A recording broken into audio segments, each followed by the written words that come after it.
السلام علیکم ورحمۃ اللہ وبرکاتہ۔ بسم اللہ الرحمن الرحیم۔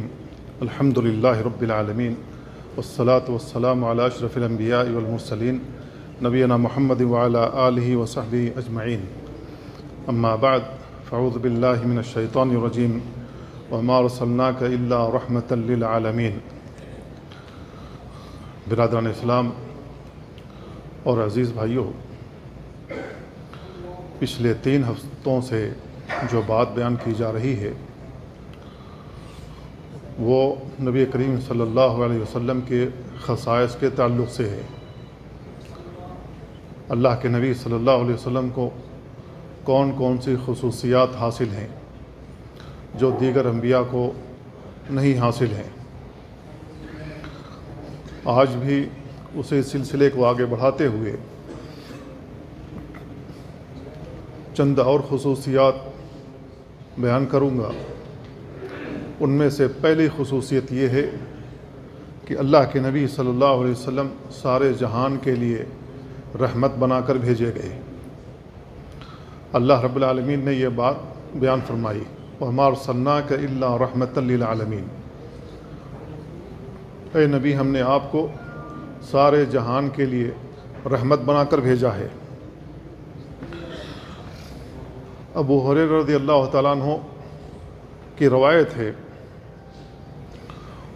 اللہ کے نبی صلی اللہ علیہ وسلم سے کہا گیا کہ آپ مشرکین پر بد دعا کر دیجئے، کیونکہ مشرکین نے وہ صحابہ کرام جو کمزور تھے، غلام تھے، یا کسی اور ناحیے سے ان کے اندر کمزوری تھی، مشرکین ان کو ستایا کرتے تھے، مارا پیٹا کرتے تھے، سخت عذاب ان کو دیا کرتے تھے۔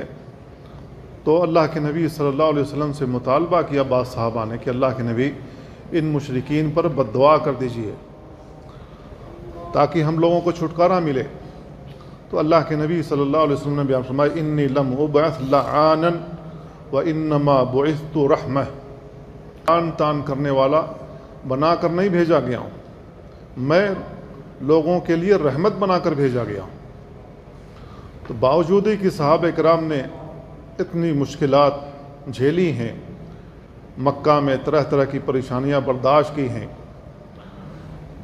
ان کو صبر کی تلقین کی گئی۔ نبی بنائے جانے سے پہلے آپ کا احترام کیا جاتا تھا، آپ کو صادق و امین کہا جاتا تھا، لیکن جو ہی نبی کریم صلی اللہ علیہ وسلم نے صفا پہاڑی پر چڑھ کر پہلی دعوت دی، ایھا الناس قولوا لا الہ الا اللہ تفلحوا، اے لوگو لا الہ الا اللہ کہہ لو کامیاب ہو جاؤ گے، تو سب سے پہلا پتھر جو پھینکا گیا وہ اپنے گھر سے ہی پھینکا گیا۔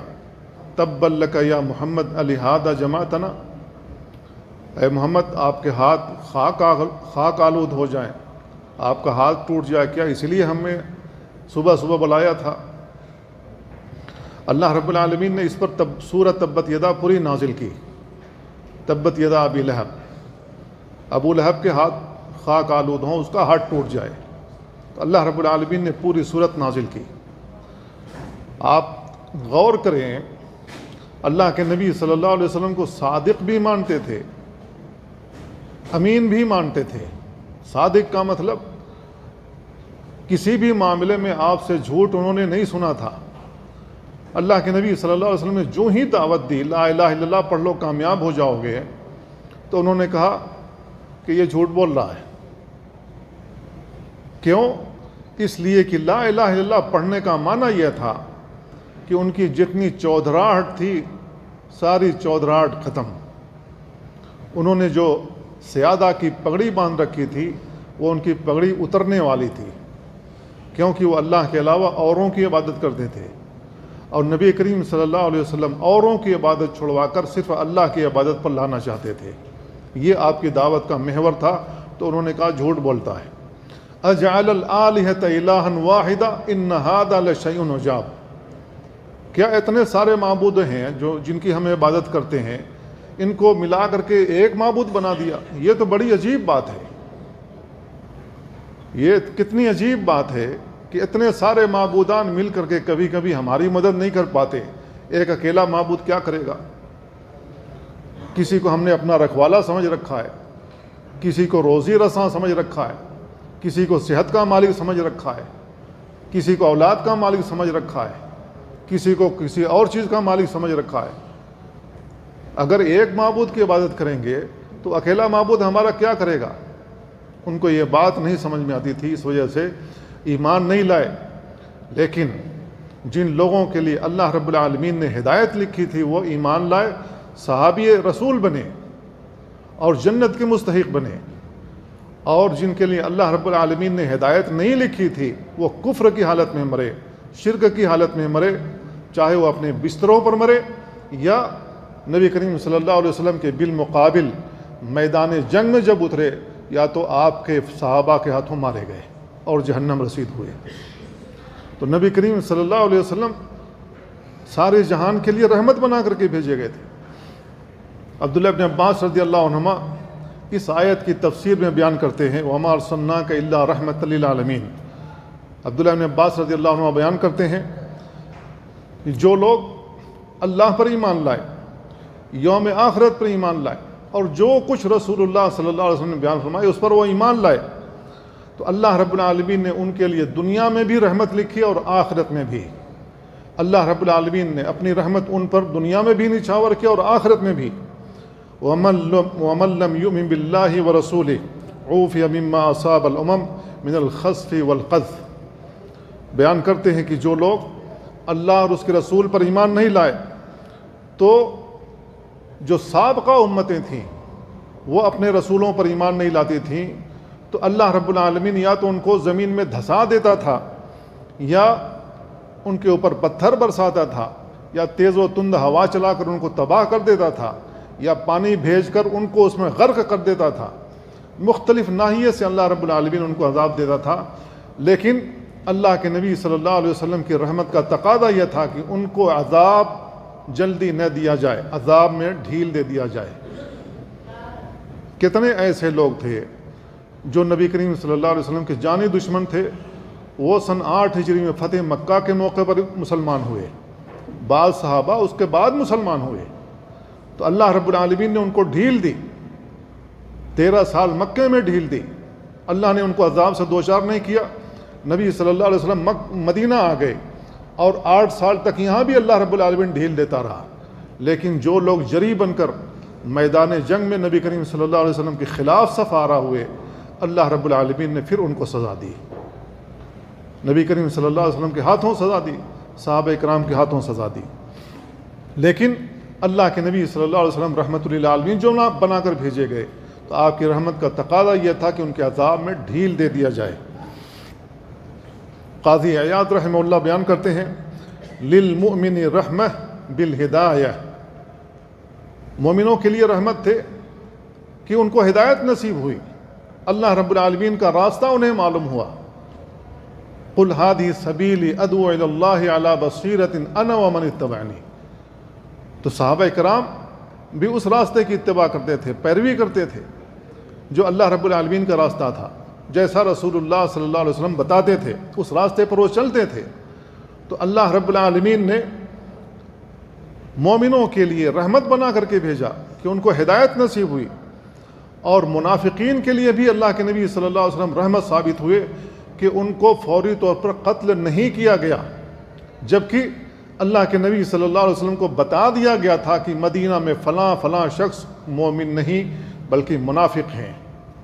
نبی کریم صلی اللہ علیہ وسلم نے بھی بتلا دیا تھا ایک صحابی کو، حذیفہ بن یمان رضی اللہ تعالیٰ عنہ کو، اور کہا کہ یہ بات صیغہ راز میں رکھیں، کسی سے افشا نہ کریں، مدینہ میں فلاں فلاں شخص منافق ہیں، مسلمان نہیں ہیں۔ وہ ظاہری طور پر اسلام کا اظہار کر رہے ہیں لیکن دل میں کفر چھپائے ہوئے ہیں اور مسلمانوں کے خلاف عداوت چھپائے ہوئے ہیں، یہ منافق لوگ ہیں۔ تو اللہ کے نبی صلی اللہ علیہ وسلم نے کسی بھی منافق کو سزا نہیں دی، جبکہ اللہ کے نبی صلی اللہ علیہ وسلم جانتے تھے، اور اللہ رب العالمین نے ان کو سزا دینے کا وعدہ کیا ہے۔ ان المنافقین فی الدرک الاسفل من النار، جو منافق ہوں گے وہ جہنم کے نچلے طبقے میں ہوں گے۔ کیوں نچلے طبقے میں ہوں گے؟ اس لیے کہ وہ اللہ کو بھی دھوکہ دے رہے ہیں اور رسول کو بھی دھوکہ دے رہے ہیں۔ دراصل یہ اللہ کو اور اس کے رسول کو دھوکہ نہیں، اپنے آپ کو دھوکہ دے رہے ہیں۔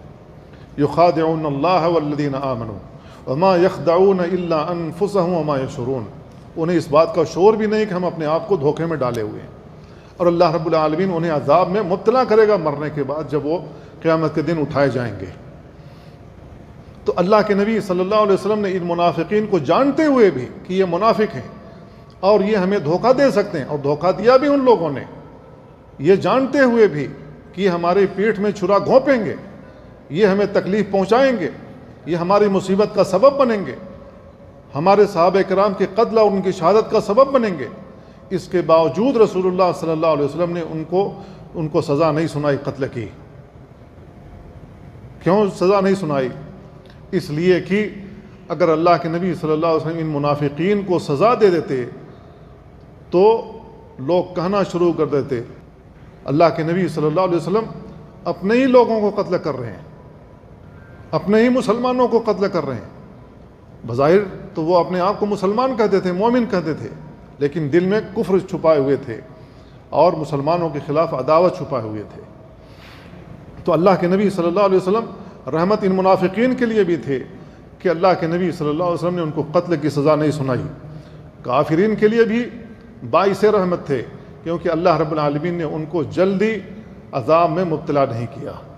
جبکہ سابقہ امتوں کو دیکھ لیں، اللہ رب العالمین پوری قوم کو، جو بھی اس رسول پر ایمان نہیں لا دی، جو بھی اس رسول کی رسالت کا اقرار نہیں کیا، جو لوگ آخرت پر ایمان نہیں لائے اور جو کچھ اس رسول نے کہا اس کی بات کو نہیں مانا، اللہ رب العالمین نے ان سب کو سزا سے دوچار کیا، اور اللہ رب العالمین نے ان کو بدترین سزا دی۔ نوح علیہ السلام کی قوم کو دیکھ لیں، 950 سال تک وہ اپنی قوم کو سمجھاتے رہے، اور قوم اس بات پر ڈٹی ہوئی تھی، لا تذرن آلہتکم ولا تذرن ودا ولا سواعا ولا یغوث ویعوق ونسرا۔ یہ پنجتن پاک ہیں، لا تذرن ودا، ود کو نہیں چھوڑنا، ولا سواعا، سوا کو نہیں چھوڑنا، ولا یغوث، یغوث کو بھی نہیں چھوڑنا، یعوق کو بھی نہیں چھوڑنا، اور نصرن، یہ پنجتن پاک ہیں۔ یہ 5 لوگوں کو انہوں نے معبود بنا رکھا تھا۔ کیا کرتے تھے؟ یہ قوم نوح کے نیک لوگ تھے۔ نیک لوگ جب مر گئے تو ایسی صورت میں ان کی نسلوں کے پاس یہی شیطان آیا، بڑے اچھی شکل بنا کر کے بوڑھے آدمی کی شکل میں آیا اور ان کو نصیحت کرنے لگا۔ یہ شیطان، یہ ابلیس انسانوں کو آیا ہے نصیحت کرنے کے لیے۔ یہی ابلیس آدم علیہ السلام کو بھی نصیحت کرنے آیا تھا اور کہا تھا کہ میں تم دونوں کے لیے نصیحت کر رہا ہوں، اس درخت کا پھل کھا لو جسے اللہ نے منع کیا کھا لو تاکہ ہمیشہ جنت میں رہنے والے بن جاؤ۔ ملمہ سازی کر کے ان کو جنت سے نکلوایا، اور یہاں ملمہ سازی کر کے نوح علیہ السلام کے جو نیک لوگ تھے ان کی عبادت کروائی۔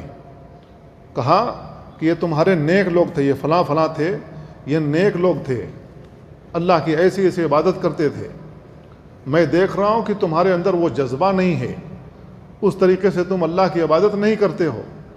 میں بڑا فنکار آدمی ہوں، آرٹسٹ آدمی ہوں، ان کی تصویر بنانا جانتا ہوں، میں ان کی تصویر بنا دیتا ہوں، تم یہاں پر عبادت خانے میں ان کی تصویر کو رکھ دو گے، اور ان کو جب دیکھو گے تو تم کو خدا یاد آئے گا، ان کے طریقے سے بننے کی کوشش کرو گے، ان کے جیسا بننے کی کوشش کرو گے۔ لوگوں نے کہا ٹھیک ہے صاحب بنا دیجئے۔ بنایا نیک لوگوں کی تصویریں، کہا کہ میں نے تم لوگوں کو دیکھا اپنی آنکھوں سے، تم نے نہیں دیکھا ہوگا۔ بڑے نیک لوگ تھے، بڑی تعریف کی، کہا ٹھیک ہے بنا دو۔ اب ان لوگوں کی تصویریں بنا دی، ان کی مورتیاں بنا کر کے رکھ دیں۔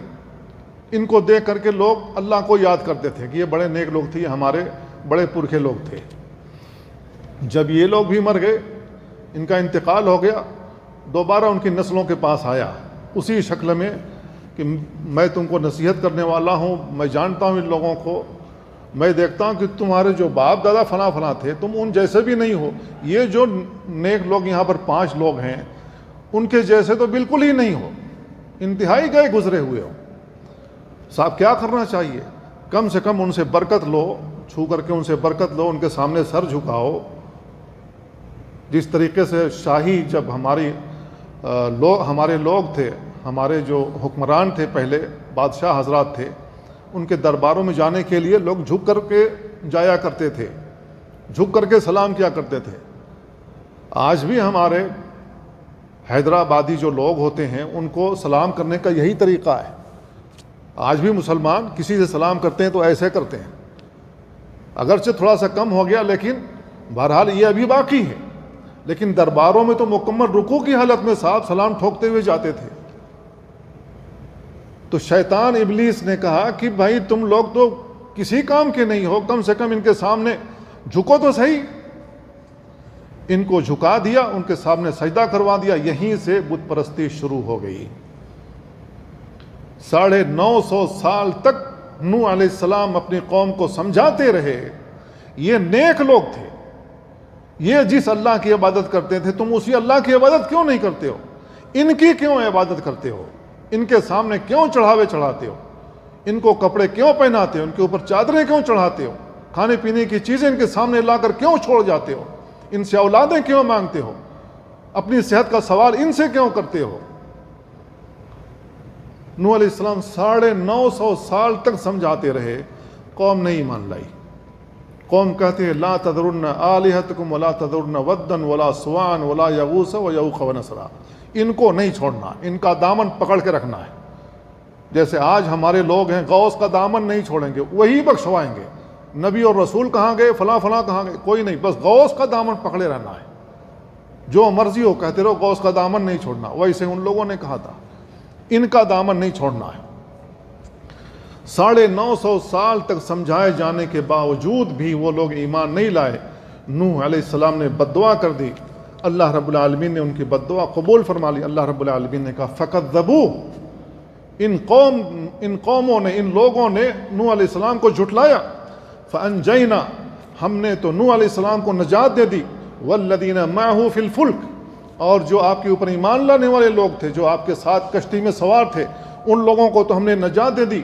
وَأَغْرَقْنَا الَّذِينَ كَذَّبُوا، جن لوگوں نے آپ کو جھٹلایا تھا ہم نے ان کو پانی میں ڈبو دیا، پانی میں غرق کر دیا۔ انہم کانوا قوما عمین، اس لیے کہ وہ اندھی قوم تھی، آنکھ کی اندھی نہیں تھی، دل کی اندھی تھی۔ نوح علیہ السلام سمجھاتے رہے لیکن ان کو بات نہیں سمجھ میں آئی، ٹھٹھا کرتے رہے، مذاق اڑاتے رہے، کشتی ریت میں چلے گی، ہوا میں اڑے گی، کہاں کیوں یہاں بنا رہے ہو، مذاق کرتے رہے۔ اللہ رب العالمین نے ان کو پانی میں غرق کر دیا۔ ہود علیہ السلام بھی اپنی قوم کو سمجھاتے رہے، قوم جب ایمان نہیں لائی، اللہ رب العالمین نے کہا فَأَنْجَيْنَاهُ، ہم نے ہود علیہ السلام کو نجات دی، وَالَّذِينَ مَعَهُ بِرَحْمَةٍ مِنَّا، اور اپنی رحمت سے ان لوگوں کو بھی نجات دی جو آپ کے اوپر ایمان لانے والے لوگ تھے۔ وَقَطَعْنَا دَابِرَ الَّذِينَ كَذَّبُوا بِآيَاتِنَا وَمَا كَانُوا مُؤْمِنِينَ، ہم نے ان کی شہرک کاٹ دی جنہوں نے آپ کو جھٹلایا تھا، ہماری آیتوں کو جھٹلایا تھا، کیونکہ وہ مومن نہیں تھے، وہ آپ کے اوپر ایمان لانے والے لوگوں میں سے نہیں تھے۔ اللہ رب العالمین نے پوری قوم کو ایک ساتھ ختم کر دیا۔ صالح علیہ السلام کے سلسلے میں اللہ رب العالمین نے بیان فرمایا فَأَخَذَتْهُمُ الرَّجْفَةُ فَأَصْبَحُوا فِي دَارِهِمْ جَاثِمِينَ فَتَوَلَّىٰ عَنْهُمْ وَقَالَ يَا قَوْمِ لَقَدْ أَبْلَغْتُكُمْ رِسَالَةَ رَبِّي وَنَصَحْتُ لَكُمْ وَلَٰكِن لَا تُحِبُّونَ النَّاصِحِينَ۔ جھنجھوڑ آئی، اللہ رب العالمین نے ان کے پاؤں تلے زمین ہلا دی، سب کے سب اپنے گھروں میں عہدے منہ پڑے رہ گئے۔ اللہ رب العالمین نے کہا کہ ہود علیہ السلام نے اپنی قوم سے کہا تھا کہ میں نے تم تک اللہ کا پیغام پہنچا دیا ہے، لقد ابلغتکم رسالۃ ربی، اپنے رب کا پیغام میں نے تمہیں پہنچا دیا ہے، ونصحت لکم، اور تمہیں نصیحت کر دی ہے، ولکن لا تحبون الناصحین، لیکن تم نصیحت کرنے والوں کو پسند نہیں کرتے ہو۔ لوط علیہ السلام کے سلسلے میں اللہ رب العالمین نے کہا فَأَنْجَيْنَاهُ وَأَهْلَهُ، ہم نے ان کو نجات دی جو آپ کے اوپر ایمان لانے والے لوگ تھے، ان کو بھی نجات دی، إِلَّا امْرَأَتَهُ كَانَتْ مِنَ الْغَابِرِينَ، سوائے ان کی بیوی کہ وہ پیچھے رہنے والوں میں سے ہو گئی۔ وَأَمْطَرْنَا عَلَيْهِمْ مَطَرًا فَانظُرْ كَيْفَ كَانَ عَاقِبَةُ الْمُجْرِمِينَ، ہم نے ان کے اوپر پتھروں کی بارش برسا دی، دیکھو کہ مجرموں کا انجام کیا ہوا۔ آج بھی ان کی بستی موجود ہے، ان کا انجام دیکھ لیں کہاں پر ہے، لوط علیہ السلام کی قوم کہاں پر ہے، ان کی زمین کو فرشتوں کے ذریعے سے اٹھا لے گیا آسمان تک، وہاں سے پلٹا دیا۔ اتنا بھیانک عذاب اللہ رب العالمین نے دیا۔ تو نبی کریم صلی اللہ علیہ وسلم رحمت بنا کر کے بھیجے گئے لوگوں کے لیے کہ اللہ رب العالمین نے کافروں کے اوپر اس طریقے کا بھیانک عذاب نازل نہیں کیا، آپ رحمت بنا کر بھیجے گئے، ان کو ڈھیل دیا گیا۔ سرکشی کرتے ہوئے کرتے رہو مسلمان، صبر کرتے رہے، بد دعائیں کرتے رہے۔ اللہ رب العالمین نے ایک دن رسی کھینچ لی، دیکھیں آج ان کی بھی بستیاں تباہ پڑی ہوئی ہیں۔ نبی کریم صلی اللہ علیہ وسلم کی خصوصیات میں سے خصوصیت یہ بھی ہے کہ آپ کے اوپر مختلف طریقوں سے وحی کی جاتی تھی۔ اللہ کے نبی صلی اللہ علیہ وسلم کے اوپر جو وحی نازل ہوتی تھی اللہ کی طرف سے، اس کی مختلف شکلیں تھیں۔ اللہ رب العالمین نے کہا وما كان لبشر ان يكلمه الله الا وحیا، وما كان لبشر، کسی انسان کے لیے یہ روا نہیں ہے کہ وہ اللہ رب العالمین سے کلام کر سکے سوائے وحی کے ذریعے، او من وراء حجاب، یا پردے کے پیچھے سے، او یرسل رسولا فیوحی باذنہ ما یشاء، یا کوئی پیغامبر بھیجے، پیغام رساں بھیجے جو اللہ رب العالمین کے اذن سے، اللہ کی اجازت سے جو چاہے وہ یہ کر دے۔ انہ علی حکیم، وہ بلند اور حکمت والا ہے۔ تو اس آیت میں اللہ رب العالمین نے تین طریقہ ذکر کیا کہ اللہ رب العالمین سے ہم کلام ہونے کا تین طریقہ ہے۔ اللہ کے نبی صلی اللہ علیہ وسلم کی احادیث دیکھی جائیں اور صحابہ کرام نے جس طریقے کے بیانات دیے ہیں ان سب کو اکٹھا کیا جائے تو ہمیں معلوم ہوتا ہے کہ نبی کریم صلی اللہ علیہ وسلم پر جو وحی کی گئی ہے وہ اس کے مختلف انداز ہیں، مختلف طریقے ہیں۔ پہلا طریقہ یہ ہے وحی کا کہ اللہ کے نبی صلی اللہ علیہ وسلم کو سچے خواب آتے تھے، یہ پہلا طریقہ، سچے خواب آتے تھے۔ خواب میں جو کچھ بھی آپ کو بتلایا گیا ہے ویسے ہی ہوتا تھا جیسا آپ کو بتلایا گیا، کیونکہ یہ وحی ہوتی ہے۔ اللہ کے نبی صلی اللہ علیہ وسلم بیان فرماتے ہیں کہ تنام عینائی، میری آنکھیں سوتی رہتی ہیں، وقلبی یقظان، اور میرا دل جاگتا رہتا ہے۔ نبی کریم صلی اللہ علیہ وسلم کے اوپر یہودیوں نے جادو کر دیا۔ اللہ کے نبی صلی اللہ علیہ وسلم سوئے ہوئے تھے، بالکل سوئے ہوئے تھے، دو فرشتے آئے، ایک پاؤں کی جانب کھڑا ہو گیا، ایک سر کی جانب کھڑا ہو گیا۔ ایک فرشتہ دوسرے سے پوچھتا ان کو کیا ہوا ہے، دوسرا فرشتہ کہتا کہ ان کے اوپر جادو کیا گیا ہے۔ کہا کہ کس نے جادو کیا ہے؟ کہا کہ لبید بن عاصم یہودی نے جادو کیا ہے۔ کہا کس چیز پر کیا ہے؟ کہا کہ آپ کا بال جو مل گیا تھا، آپ نے کنگھی کی تھی، وہ کنگھی کا بال مل گیا، اس پر اس نے گانٹھیں لگا دی ہیں، جادو کر کے گانٹھیں لگا دی۔ کس میں جادو کر کے پھینکا ہوا ہے؟ کہا کہ کھجور کا گابھا لیا ہے، اس کو چیر کر کے یہ بال اسی میں ڈالا ہے، پتھر باندھ کر کے زروان نامی کنویں میں ڈال دیا ہے۔ فرشتوں نے آپس میں بات کی، بات کر کے چلے گئے۔ اللہ کے نبی صلی اللہ علیہ وسلم بیدار ہوئے، یہ وحی تھی۔ اللہ کے نبی صلی اللہ علیہ وسلم بیدار ہوئے، صحابہ کرام کو اکٹھا کیا، زروان نامی کنویں کے پاس گئے، وہاں کا پانی نکلوایا اور وہاں سے وہ چیز نکلوائی جو کھجور کا گابھا تھا جس میں آپ کے بال پر جادو کیا گیا تھا۔ وہ جو جادو کے اثر سے زروان نامی کنویں کا جو پانی تھا سبز سیاہ مائل ہو گیا تھا، اتنا بھیانک جادو کیا گیا تھا اللہ کے نبی صلی اللہ علیہ وسلم پر۔ آپ کو کیا محسوس ہوتا تھا؟ آپ کو محسوس یہ ہوتا تھا کہ میں اپنی بیویوں میں سے کسی بیوی کے پاس گیا ہوا ہوں، میں ناپاک ہوں، جبکہ اللہ کے نبی صلی اللہ علیہ وسلم اپنی بیوی کے پاس نہیں گئے ہوتے تھے۔ اب آپ محسوس کریں کہ کوئی امام مصلی پر کھڑا ہو کر کے اس کو یہ وسوسہ آنے لگے کہ میں ناپاک ہوں، میرے پیچھے اتنے لوگ نماز پڑھ رہے ہیں، میری نماز بھی نہیں ان لوگوں کی بھی، میں کیسے ایسے لوگوں کی امامت کرا سکتا ہوں؟ جب مجھے وسوسہ ہونے لگے کہ میں ناپاک ہوں، مجھے غسل کی حاجت ہے، تو یہ سخت تکلیف محسوس ہوتی تھی اللہ کے نبی صلی اللہ علیہ وسلم کو۔ تو اللہ رب العالمین نے معوذتین نازل کی، قل اعوذ برب الفلق قل اعوذ برب الناس، یہ ملا کر کے کل 11 آیتیں ہیں۔ جبریل علیہ السلام آئے، ان کی تلاوت کرتے تھے اور وہ گانٹھیں کھلتی جاتی تھیں۔ اللہ کے نبی صلی اللہ علیہ وسلم پر رقیہ کیا، پڑھ کر کے دم کیا آپ کے اوپر، بسم اللہ ارقیک من کل شیء یؤذیک ومن شر کل نفس او عین حاسد اللہ یشفیک بسم اللہ ارقیک، یہ پڑھ کر کے دم کیا اور آپ کے اوپر تھکایا، اللہ کے نبی صلی اللہ علیہ وسلم کی ساری بیماری ختم ہو گئی۔ اللہ کے نبی صلی اللہ علیہ وسلم بیان فرماتے ہیں مجھے ایسا لگا جیسے کہ مجھے رسے سے کسی نے باندھ دیا ہے، اور جب یہ جبریل علیہ السلام نے یہ آیتیں اتاری ہیں، میرے اوپر تلاوت کی ہیں اور میرے اوپر دم کیا ہے، تو یہ رسہ کھل گیا، میں بالکل آزاد ہو گیا۔ تو میرے بھائیو، اللہ کے نبی صلی اللہ علیہ وسلم پر اس انداز سے بھی وحی آتی تھی کہ فرشتے آ کر کے آپ کے پاس گفتگو کر جاتے تھے، اللہ کے نبی کو معلوم رہتا تھا کہ مجھ سے کیا کہا گیا ہے، آپ ویسا ہی کرتے تھے۔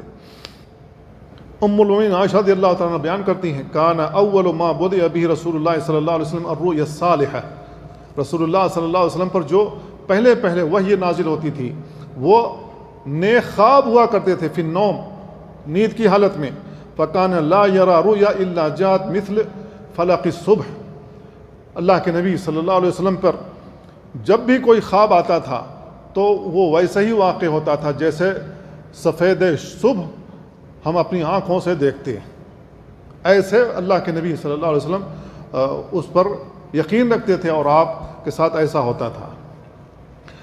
اللہ کے نبی صلی اللہ علیہ وسلم پر وحی کا دوسرا طریقہ یہ تھا کہ فرشتہ آتا تھا اور آپ کے دل میں جو وحی کرنی ہوتی تھی دل میں بات ڈال جاتا تھا، اور اللہ کے نبی صلی اللہ علیہ وسلم اسے نہیں دیکھتے تھے، فرشتہ آیا ہے ڈال کر کے چلا گیا دل میں۔ ابو امامہ رضی اللہ تعالیٰ عنہ کہتے ہیں کہ اللہ کے نبی صلی اللہ علیہ وسلم بیان فرمایا ان روح القدس نفث فی روعی، روح القدس یعنی جبریل علیہ السلام نے میرے روح میں، میرے دل میں یہ بات ڈال دی ان نفسا لن تموت حتی تستکمل اجلہا، کوئی بھی شخص وفات نہیں پا سکتا ہے جب تک کہ وہ اپنی عمر پوری نہ کر لے، وتستوعب رزقہا، اور جتنا رزق اللہ رب العالمین نے اس کے لیے لکھ رکھا جب تک وہ اپنا رزق حاصل نہ کرے دنیا میں تب تک دنیا سے نہیں جا سکتا۔ فَأَجْمِلُوا فِي الطَّلَبِ، لہذا اچھا رزق تلاش کرنے کی کوشش کرو، بہترین رزق تلاش کرنے کی کوشش کرو۔ تو اللہ کے نبی صلی اللہ علیہ وسلم نے اس حدیث میں بیان فرمایا کہ جبریل علیہ السلام میرے دل میں بات ڈال دیا کرتے تھے۔ تیسرا طریقہ یہ تھا کہ فرشتہ انسانی شکل میں آتا تھا اور آپ سے مخاطب ہوتا تھا، اور جب انسانی شکل میں فرشتہ آتا تھا تو اس کو لوگ بھی دیکھتے تھے، جیسے نبی کریم صلی اللہ علیہ وسلم نماز پڑھا کر کے بیٹھے رہے، صحابہ کرام بھی بیٹھے رہے حلقہ بنا کر کے، اتنے میں ایک انسان آیا، ایک انسان دراصل وہ فرشتے تھے، جبریل علیہ السلام تھے، خوبصورت لباس جس کے اوپر غبار نام کی کوئی چیز نہیں، اور آپ کے جسم کے اوپر کوئی بھی غبار نہیں، ایسا لگتا تھا کہ یہ نہا کر کے صاف ستھرا کپڑا پہن کر کے ابھی یہیں اتر آئے ہیں، ایسے لگتا تھا۔ جبریل علیہ السلام آئے اور اپنے گھٹنے سے نبی کریم صلی اللہ علیہ وسلم کے گھٹنے سے ملا کر کے بیٹھ گئے اور آپ سے سوالات کیے، 3 سوالات کیے اسلام کے بارے میں، اسلام کیا؟ اللہ کے نبی صلی اللہ علیہ وسلم نے جواب دیا، انہوں نے کہا کہ آپ نے سچ فرمایا۔ دوسرا سوال کیا؟ ایمان کیا ہے؟ اللہ کے نبی صلی اللہ علیہ وسلم نے جواب دیا، انہوں نے کہا کہ آپ نے سچ فرمایا۔ احسان کے متعلق سوال کیا، اللہ کے نبی صلی اللہ علیہ وسلم نے صحیح جواب دیا، جبریل علیہ السلام نے کہا آپ نے سچ فرمایا۔ پھر جبریل علیہ السلام نے آپ سے سوال کیا قیامت کے نشانیوں کے تعلق سے، اللہ کے نبی صلی اللہ علیہ وسلم نے ان سب کا جواب دیا، حدیث لمبی ہے، جواب دیا، جبریل علیہ السلام چلے گئے اور عمر رضی اللہ تعالیٰ عنہ بیٹھے رہے۔ اللہ کے نبی صلی اللہ علیہ وسلم سے پوچھوں گا کہ یہ کون آدمی تھا جو سوال بھی کرتا اور تصدیق بھی کر رہا ہے؟ کتنی عجیب بات ہے، جب کسی کو کوئی چیز معلوم نہ ہو سوال کر رہا ہو تو آدمی تصدیق نہیں کیا کرتا بلکہ اسے قبول کر لیتا ہے جو کچھ جواب میں ملے۔ تصدیق وہ شخص کرتا ہے جسے پہلے سے علم ہو۔ تو یہ کون آدمی ہے جس کو کوئی پہچانتا نہیں، یہ مدینہ کا رہنے والا نہیں ہے، اور اگر یہ دور سے آیا ہے تو اس کے کپڑے پر کوئی غبار نہیں ہے، اس کے بال پر کوئی غبار نہیں ہے، بالکل صاف ستھرا، جیسے لگ رہا ہے کہ نہا دھل کر کے بالکل ابھی آ گیا تازہ تازہ۔ تو اللہ کے نبی صلی اللہ علیہ وسلم نے خود ہی بیان فرمایا عمر رضی اللہ تعالیٰ عنہ سے کہ آپ جانتے ہیں، یا عمر اتدری من السائل، اے عمر کیا آپ کو معلوم ہے کہ یہ پوچھنے والا آدمی کون تھا؟ تو انہوں نے کہا اللہ اور اس کے رسول زیادہ بہتر جانتے ہیں۔ تو اللہ کے نبی صلی اللہ علیہ وسلم نے بیان فرمایا فَإِنَّهُ جِبْرِيلٌ أَتَاكُمْ لِيُعَلِّمُكُمْ دِينَكُمْ، یہ جبریل علیہ السلام تھے، تمہیں تمہارا دین سکھانے آئے تھے۔ تو جبریل علیہ السلام کو لوگوں نے دیکھا، صحابہ کرام نے دیکھا، وہ انسانی شکل میں آئے تھے۔ تو اس شکل میں اللہ کے نبی صلی اللہ علیہ وسلم پر وحی ہوتی تھی۔ چوتھی وحی کی صورت یہ ہے کہ اللہ کے نبی صلی اللہ علیہ وسلم کے پاس وحی کی جاتی تھی تو ایسا آپ کو سنائی دیتا تھا جیسے کہ زنجیر ہو، زنجیر کو ایسے جھجھوڑ دیا جائے، سلسلۃ الجرس اس کو بولتے ہیں، زنجیر کو جھجھوڑ دیا جائے۔ ام المؤمنین عائشہ رضی اللہ تعالیٰ عنہ کہتی ہیں ان الحارث ابن ہشام سأل النبی صلی اللہ علیہ وسلم، حارث بن ہشام نے نبی کریم صلی اللہ علیہ وسلم سے سوال کیا اور کہا کیف یاتیک الوحی، اللہ کے نبی آپ کے اوپر کیسے وحی آتی ہے؟ اللہ کے نبی صلی اللہ علیہ وسلم بیان فرمایا احیانا یاتینی مثل سلسلۃ الجرس، میرے پاس کبھی وحی آتی ہے جیسے کہ زنجیر کو کھڑکھڑا دیا جائے، وہو اشد علی، یہ میرے اوپر سب سے سخت ہوتی ہے، فیفصم عنی، پھر یہ مجھ سے دور ہو جاتی ہے، وقد وعیت عنہ ما قال، اور جو کچھ مجھ سے کہا گیا ہوتا ہے میں انہیں حفظ کر لیتا ہوں، میں انہیں جانتا رہتا ہوں۔ تو اللہ کے نبی صلی اللہ علیہ وسلم پر اس انداز سے بھی وحی آتی تھی۔ وحی کی پانچویں شکل یہ ہے کہ اللہ کے نبی صلی اللہ علیہ وسلم جبریل علیہ السلام کو، یا جو فرشتہ آپ کے پاس وحی لے کر کے آتا تھا، خاص طور سے جبریل علیہ السلام کو اللہ کے نبی صلی اللہ علیہ وسلم نے ان کو اصلی حیت پر دیکھا، جس حیت پر اللہ رب العالمین نے ان کی تخلیق کی ہے۔ جبریل علیہ السلام کی جس حیت پر اللہ رب العالمین نے تخلیق کی ہے، اللہ کے نبی صلی اللہ علیہ وسلم نے ان کو دیکھا اسی صورت میں۔ عبداللہ بن مسعود رضی اللہ عنہ بیان کرتے ہیں انہ سئل عن تفسیر قولہ تعالی، اللہ رب العالمین کے فرمان کے بارے میں سوال کیا گیا، فکان قاب قوسین او ادنی فاوحى الی عبدہ ما اوحى، تو عبداللہ بن مسعود رضی اللہ تعالیٰ عنہ اس کا جواب دیتے ہیں انہ رأى جبریل لہ 600 جناح، اللہ کے نبی صلی اللہ علیہ وسلم نے قاب قوسین جو اوادنا کہا گیا ہے، جبریل علیہ السلام سے اللہ کے نبی صلی اللہ علیہ وسلم قریب ہوئے تھے، جبریل علیہ السلام سے اللہ کے نبی صلی اللہ علیہ وسلم قریب ہوئے تھے، اور ان کی 600 بازو ہیں، 600 پر ہیں۔ ام المؤمنین عائشہ رضی اللہ تعالیٰ عنہ کی ایک روایت آتی ہے، وہ کہتی ہے من زعم ان محمدا صلی اللہ علیہ وسلم رأى ربہ فقد اعظم الفریہ، جو شخص یہ گمان کرتا ہے کہ محمد صلی اللہ علیہ وسلم نے معراج کی رات میں اللہ تعالیٰ کو دیکھا تو اس نے جھوٹ باندھا ہے۔ ولیکن رأى جبریل فی صورتہ، لیکن اللہ کے نبی نے جبریل علیہ السلام کو ان کی اصلی صورت میں دیکھا۔ وخلقہ سادا ما بین الافق، جب انہوں نے پر پھیلایا تھا تو پورا افق ڈھک گیا تھا، آسمان نہیں دکھائی دے رہا تھا، صرف ان کا پر دکھائی دے رہا تھا۔ اتنی بڑی مخلوق اللہ رب العالمین نے پیدا کی جن کا نام جبریل ہے، جن کے 600 پر ہیں، اگر وہ اپنا 600 پر پھیلا دیں تو آسمان نہیں دکھے گا، صرف ان کا پر دکھے گا۔ اللہ کے نبی صلی اللہ علیہ وسلم جب غار حرا میں ہوتے تھے، اللہ کی عبادت کے لیے جاتے تھے، تو وہاں پر بھی اللہ کے نبی صلی اللہ علیہ وسلم نے جبریل علیہ السلام کو دیکھا تھا۔ جب آپ کو آواز دی گئی، اللہ کے نبی اپنے غار سے نکلے، باہر دیکھا کون مجھے بلا رہا ہے، کون میرا نام لے رہا ہے۔ جب آسمان کی جانب نگاہ اٹھائے، دیکھا جبریل علیہ السلام 600 پر پھیلائے ہوئے، سوائے ان کے پر کے کوئی اور آسمان کا کوئی چیز نہیں نظر آ رہی ہے۔ تو اللہ رب العالمین نے اتنی بڑی مخلوقات پیدا کی ہیں، ان میں سے جبریل علیہ السلام ہیں جن کے 600 پر ہیں۔ چھٹواں طریقہ نبی کریم صلی اللہ علیہ وسلم کے اوپر وحی کا یہ ہے کہ اللہ رب العالمین نے ڈائریکٹ آپ سے گفتگو کی۔ اللہ رب العالمین نے آپ کو معراج میں بلایا، اسراء یعنی مکہ سے بیت المقدس گئے اور بیت المقدس سے آسمان کا سفر کیا، اللہ رب العالمین سے قریب ہوئے، اللہ رب العالمین نے آپ کے اوپر وحی کی۔ اللہ رب العالمین نے کہا فَأَوْحَى إِلَىٰ عَبْدِهِ مَا أَوْحَى، اللہ رب العالمین نے اپنے بندے کی جانب وحی کی جو کچھ بھی وحی کی۔ انس بن مالک رضی اللہ تعالیٰ عنہ کی لمبی روایت ہے، میں اس کا خلاصہ بیان کر دیتا ہوں کہ اللہ کے نبی صلی اللہ علیہ وسلم فرماتے ہیں فَأَوْحَى اللَّهُ إِلَيَّ مَا أَوْحَى، اللہ رب العالمین نے میری جانب وحی کی جو کچھ بھی آپ کو وحی کرنا تھا۔ فَفَرَضَ عَلَيَّ 50 صَلَاةً فِي كُلِّ يَوْمٍ وَلَيْلَةٍ، اللہ رب العالمین نے میرے اوپر 50 وقت کی نمازیں فرض کر دیں 24 گھنٹوں میں۔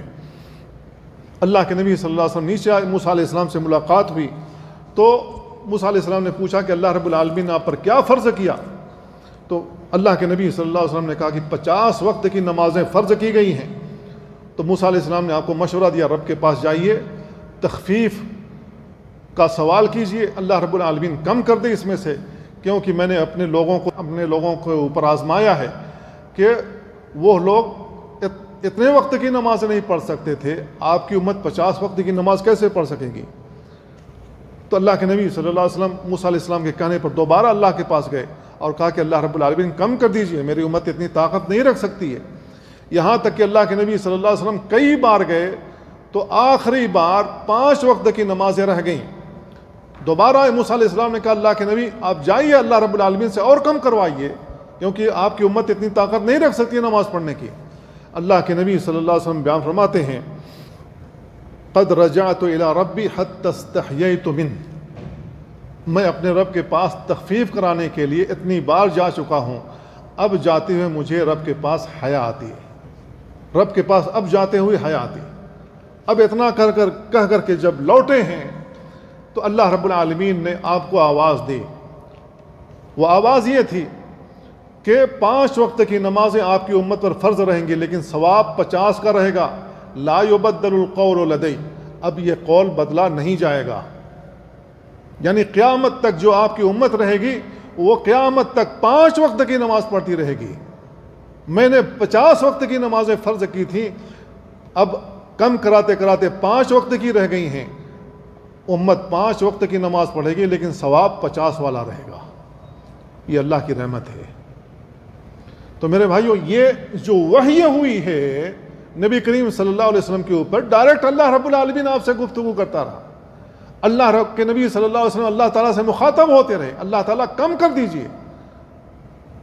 تو اللہ کے نبی صلی اللہ علیہ وسلم نے اس انداز سے گفتگو کی ہے رب العزت سے، اور کہتے رہے یا رب اے میرے رب کم کر دیجئے، میری امت اس کی طاقت نہیں رکھ سکتی۔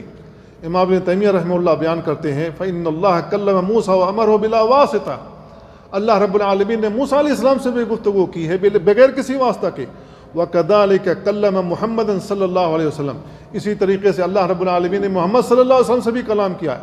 وَأَمَرَهُ لَيْلَةَ الْمِعْرَاجِ، اور اللہ کے نبی صلی اللہ علیہ وسلم کو حکم دیا ہے معراج کی رات میں۔ وَكَذَلِكَ كَلَّمَ آدَمُ وَأَمَرَهُ بِلَا وَاسِطَةٍ، اسی طریقے سے آدم علیہ السلام سے بھی اللہ رب العالمین نے کلام کیا ہے اور بلا واسطہ ان کو حکم دیا تھا۔ وَهِيَ أَوَامِرُ دِينِيَّةٌ شَرْعِيَّةٌ، یہ جو اللہ رب العالمین کے جو اوامر تھے یہ دینی شرعی امور ہیں۔ میرے بھائیوں، اس میں کتنے فخر کا مقام ہے کہ اللہ رب العالمین کی آواز ان نبیوں نے اپنے کانوں سے سنی ہے۔ اس میں فخر کی بات نہیں ہے۔ جو رب العزت ہے، جو ساری کائنات کا مالک ہے، انہوں نے اپنے کانوں سے اللہ رب العالمین کا حکم سنا ہے۔ کتنی آواز میٹھی ہوگی، کیسی آواز ہوگی، وہی بتا سکتے ہیں جنہوں نے اپنے کانوں سے سنا۔ میرے بھائیو، جب امت محمدیہ جنت میں داخل ہوگی تو اللہ رب العالمین امت محمدیہ سے بھی مخاطب ہوگا۔ اس وقت ہم محسوس کریں گے کہ اللہ رب العالمین کی آواز کیسی ہے۔ اللہ رب العالمین سے محبت کرنا ہمارے ایمان کا حصہ ہے۔ جو اللہ رب العالمین سے محبت نہیں کرتا اس کے ایمان کا جنازہ نکل چکا۔ جب یہ امتی جنت میں جائیں گے اللہ رب العالمین سے مخاطب ہوگا، بندو جس کا میں نے وعدہ کیا تھا تمہیں وہ ساری چیزیں مل گئیں۔ سارے بندے کہیں گے کہ ہاں اللہ رب العالمین جو کچھ تو نے وعدہ کیا تھا ساری چیزیں مل گئیں۔ الم تبیض وجوہنا، کیا ہمارے چہرے سفید نہیں ہو گئے؟ کیا تو ہم سے راضی نہیں ہو گیا؟ اپنی رضامندگی کا اعلان نہیں کر دیا؟